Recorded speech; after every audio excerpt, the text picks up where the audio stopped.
Hey, what's up, everyone? This is Jeremy, founder of QuickMail.io. And this is Jack from Emails That Sell. Episode 12, How to Reach Your Prospects Inbox, Part 1.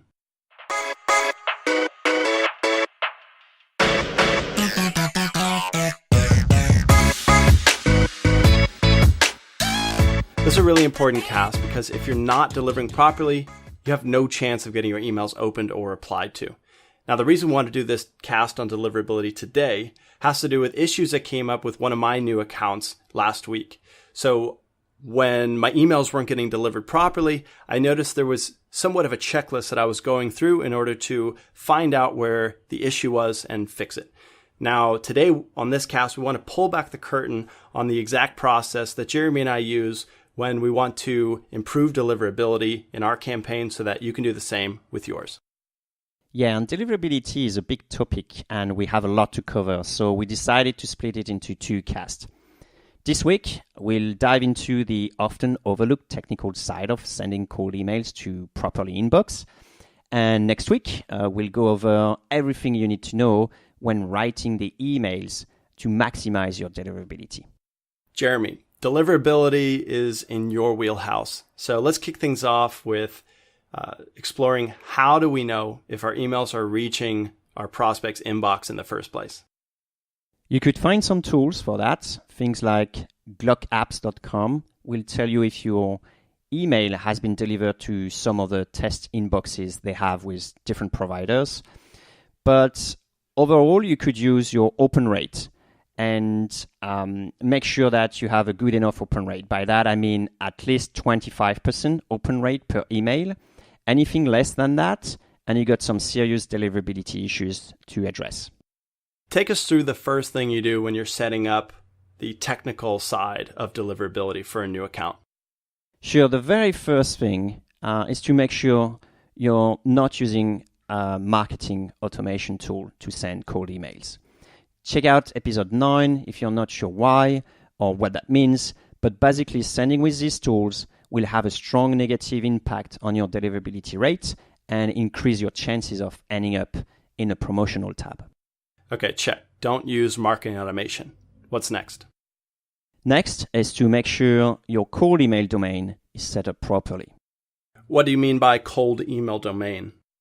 Simple. You should not send cold email from your company domain, but from a separate domain that you don't have to worry about potential problems with blacklists. And does it matter what I choose for this cold email domain? I don't think so, but from a deliverability standpoint, you should know that newly registered .com tend to be more scrutinized by spam filter than others like .net or .co, for example. Let's talk about how to set up this new cold email domain properly. Okay. I'm about to be a bit technical here, but I promise I'll make it short. You have SPF and DKIM. They are probably the most important things you need to pay attention to when sending cold emails. Because if you don't have them set up properly, your chances of inboxing are extremely low. What if I'm not really a tech person? Can you point me to a step-by-step guide that's going to help me get this taken care of? Well, setting up your SPF and DKIM depends on what email provider you have, and sometimes it's already set up, so you don't have to do anything. But we'll give you some pointers in the show notes. Check out episode 12 on podcast.quickmail.io if you're unsure on how to proceed from here. Okay, sounds good. What's the next thing to look at? I would say you need to look at your bounce rate, and this is huge as it could impact your deliverability in many different ways, especially if you have a new inbox.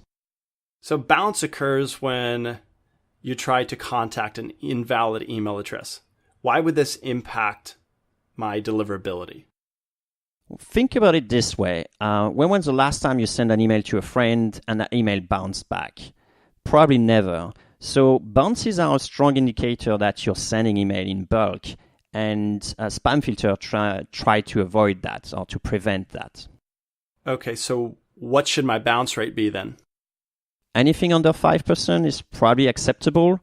An easy way to achieve this is to use tools like BrightVerify or Kickbox.io to clean up your list before sending. And if you do so, make sure you only contact emails that comes back as verified and avoid all the other ones that are more risky. Does the number of emails I send per day affect my ability to inbox? It's not volume per se that impacts your deliverability. It's really more about sending patterns. Sending 2,000 emails a week isn't usually a problem, but sending 2,000 email on Tuesday morning at 9 o'clock and nothing else for the rest of the week is a strong indicator that you're a bulk sender. So make sure you spread your volume evenly throughout the week.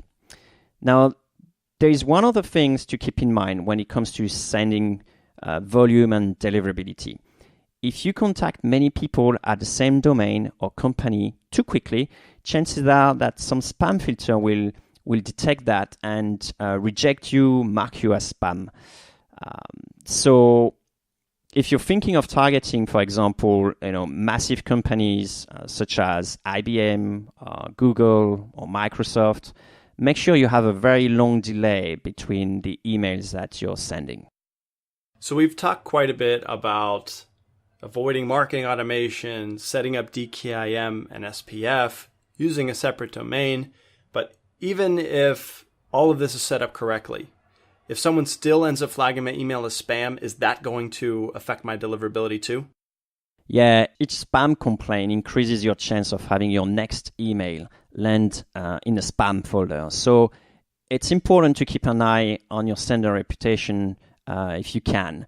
You have tools like Postmaster tools to monitor this if you're sending with G Suite, for example.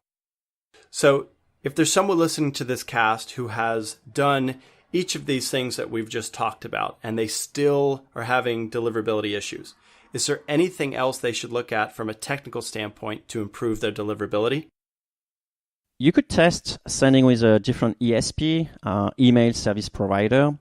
You can send, for example, with Gmail, Outlook, SendGrid, Mailgun, Postmark, Mandrill, plenty of other ones, and see if one gives you a better deliverability than the other using open rate as an indicator for deliverability. And just a side note, make sure you're not sending with free Gmail account. Sure, it may give you a better deliverability at the beginning, but you may be blocked extremely quickly as soon as something goes wrong and you don't have any chance of getting your account back because there is no support. There is no support on the free Gmail accounts. Jeremy, thanks for taking us through part 1 of email deliverability. Next week, we're going to go into what to write in your email so that you get the maximum number of emails into your prospect's inbox. So great cast. Thank you. No worries. That's going to be awesome.